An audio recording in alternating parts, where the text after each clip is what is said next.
Ladies and gentlemen, in a way, this is a great moment. For the first time, we are actually using the studio funded by our great viewers all around the world. Not only our Polish viewers, but also our American viewers. This is our new video wall in our new headquarters, and I'm pleased to have our great guest on our program, Schlapp, CEO, chairman of CPAC, the greatest conservative Republican organization worldwide, the biggest political conference. You are now in Warsaw. Welcome to Telewizja Republika. How great to be in Poland. Let me say, I have been in all of the TV studios in really all the world, but especially in America. The only one that might be even nicer than this is maybe CNN, but they're going bankrupt very quickly. So you're on the rise and they're on the fall. So it looks like there is an opportunity to buy quite cheap equipment in a while if they actually go bankrupt. And we can have TV Republika International instead of CNN International. That's the plan. But speaking of international, when we look at the political agenda that actually won the presidential election in the United States, which is widely known as MAGA, we are talking about the things that really are international. The illegal migration is an international thing. Mm-hmm. The woke madness is an international thing. The freedom of speech and lack of freedom of speech is also an international issue. And the list goes on. The Green Deal is also a thing that is truly international. What do you make of the effect that President Donald Trump will have on the world political stage? Because you are dealing with the world political stage with CPAC. I'm going to bring religion into it from the very beginning. The supernatural virtue of hope. That doesn't emanate from Donald Trump, it emanates from the Holy Spirit, but Donald Trump has personified this idea that we can fight back. And they can try to take all your money, and they tried to take $400 million from him. They can take an election from you. They can go through your wife's closet in a corrupt way to try to say they need to find documents. They can use lawfare. They can use censorship. They can take away your Twitter handle and your Facebook page, and you can still fight back. When I travel around the world, it's the number one thing I hear. This is not something I came up with, and I bet the people of Poland feel the same way. Trump might be rich, and he might be powerful, but if he can do it, we can do it. And I think that is the theme that's cascading all around the globe.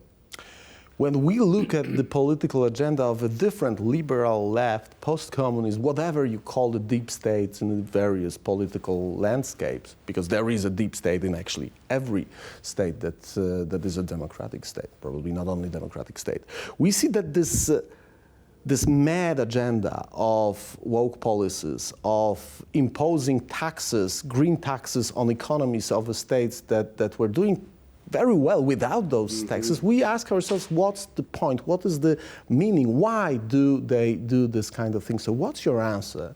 Remember the old days with kings and queens, and they made life miserable on the peasants, on the farmers, on the serfs? It's what we have today. We have this elite that controls almost all of our global institutions. Most of them got to power in almost a corrupt or with a lot of deception. Everything they want to do is to make the staples of your life more expensive, just like the old kings and queens.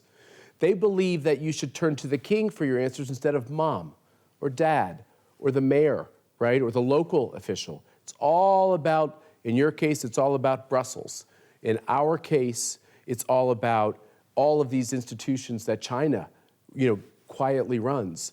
And what's happening is the pushback on the average, ordinary people that pay the taxes. Think of the Green New Deal. The Green New Deal can be summarized in one simple thing. You will pay more for energy. That's all it is. Yeah.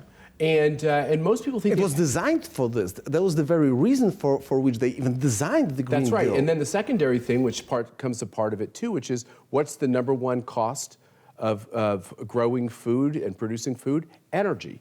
So while your energy prices go up, all your food costs go up. And then you become more reliant on other countries for your food when you should grow your food, in your own community, in your own neighborhood. Everything about what they do is to destabilize communities. And then I'll just say another thing that's important.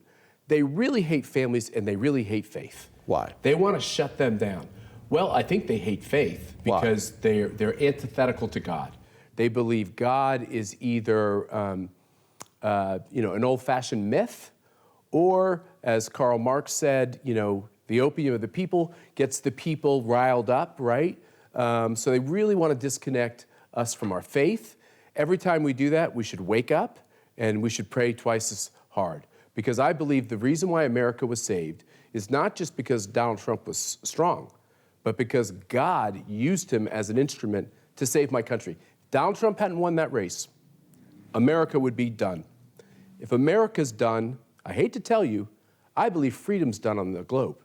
That's how close we came to losing everything. Matt, America was very close was on the brink of catastrophe. At least this is my view as a guest in your home country. Each time I was traveling through the cities of Washington, New York, seeing people addicted to fentanyl dying basically on the streets, feeling the odor of the cities marijuana. In America are really broken, aren't they? They're really disgusting. But this is the thing that, well, I was in the U.S. for the first time back in 2000. It didn't look like that. No, it did not. What happened? What was the reason? You mentioned Marx. We know here what is the burden of the communist ideology and what is the effect of communist ideology for the society of Poland. We've been basically in prison for 50 or 70 years, depending how you count it. But how come that the United States, the beacon of freedom, the shining city on a hill, was on the brink of... I have a warning for the people of Poland and the people throughout Europe who still live in some sort of a democracy. What happened in America in our biggest cities is the left used race to divide everyone. And then they changed all the election laws. And so most of the big cities, New York City, Los Angeles, Chicago, they were run by Democrats, but they were still bipartisan. There were always Republicans that also got elected. Every room had both parties represented.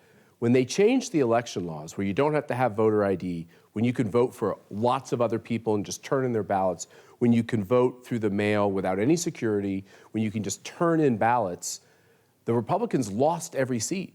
So all of these cities in America now were run by hardcore socialists, not just Democrats, not just the leftist party, hardcore socialists, communists. Once that happened in our major cities, they had an all-out attack on cops through the Black Lives Matter movement, defunding cops, getting rid of cops. They thought cops were the enemy. Well, what happens when cops are the enemy and you open up the borders? You're riddled with crime, and our cities are riddled with crime. And the thing I'm worried about is, as great a job as Trump is doing already getting rid of the gang members and the criminals, we let in 15 million people. So it's bigger than most of our states. It's going to take a long time to rid ourselves of this crime and to get these cities back in a place where they can be functional, but we must change our election laws. Europe must listen to me.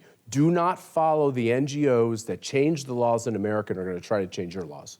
You mentioned Black Lives Matter. I remember being in Washington, D.C. as Black Lives Matter was trying to topple one of the great monuments of the former president of the United States, just in front of the White House. And here in Poland, 1 year later, we had a very similar movement, but it wasn't a race-based movement with the race agenda as Black Lives Matter. But the tools that were used were very similar. The or actually pro-abortion, anti-life movement was called in very similar manner in Poland with the mass manifestations, with the vulgar and offensive language used against the people who are pro-life.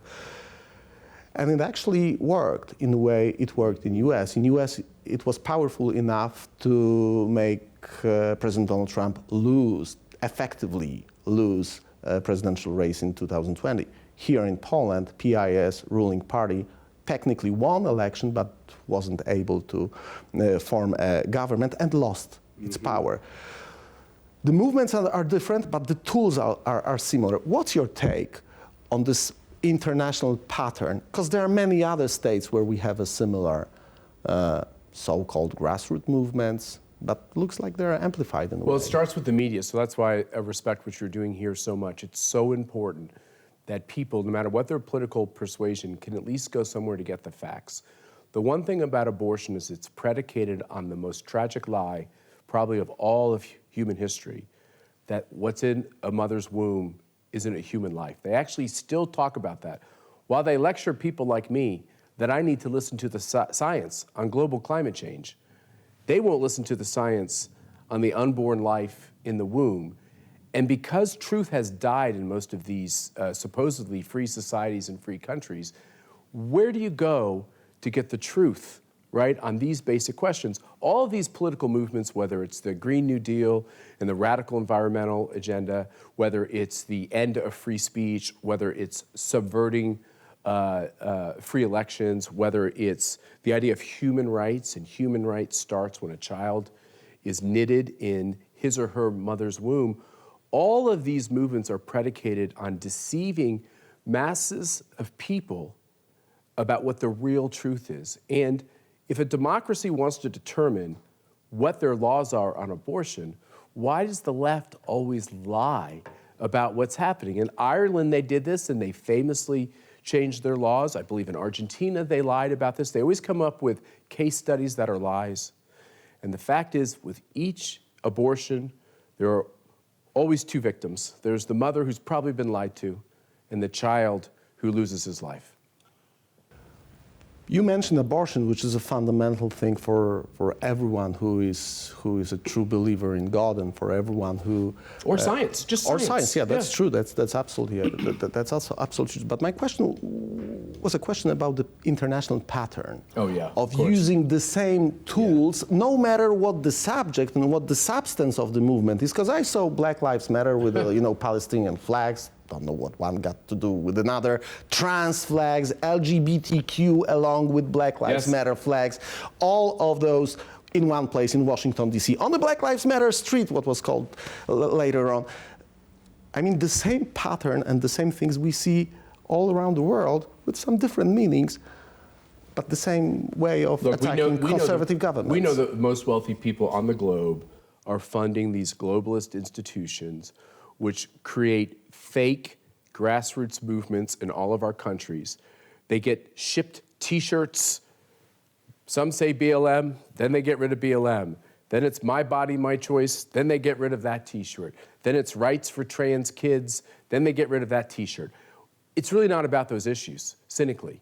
It's about destabilizing freedom in each one of these countries. It's very well funded. And I'll say, as someone, we do CPACs now in almost every continent on the globe. We're in like a dozen countries. They all face very similar tactical challenges. And what's very important for your viewers to understand, both in America and in Poland and in other places, is that when you see these things happening, you can dial in to our organization and our network at CPAC, and you can see what they've done in a similar way in another country. And so why is that important? The most important piece of that is we're on to these globalists who are acting like these are spontaneous grassroots pushbacks from regular people in countries, and they're not. It's a well-funded push from the major capitals around the world to try to destabilize and take away people's freedom. And if you know that in Poland, when they come to try to change your election laws, or they come to try to tell you you have to change your abortion laws, or they come to try and tell you that you can't have cheap and plentiful energy, when you see that happening, always understand that it's a globalist cabal that's behind that. They couldn't care less about Poland. They couldn't care less about Polish families. What they care about is their control over the Polish people. So if we wake up and get wise to their tactics and ping off this great win by Donald Trump, we can save freedom on the globe. But I got two, or actually three final questions. The first question is a question of the international leaders, liberal leftists, whatever you call them, who were constantly attacking Donald Trump when he was when he basically wasn't in office. We do have a prime minister in Poland who a couple of times called Donald Trump a Russian asset. He was lying that this is a position of American intelligence services. And then when he was faced by a journalist who asked him a question, why did he use those kind of words, he denied ever saying this. However, the whole internet is full of quotes like this. What do you make of it? What is the reason for which politicians like Donald Tusk attack Donald J. Trump? I think they fear him. I think they fear the fact that no one controls Donald Trump. You can't control him or predict where he's going to be. He's going to do what he thinks is right for the American people at all times. And I also think people keep counting him out. They keep thinking he's done.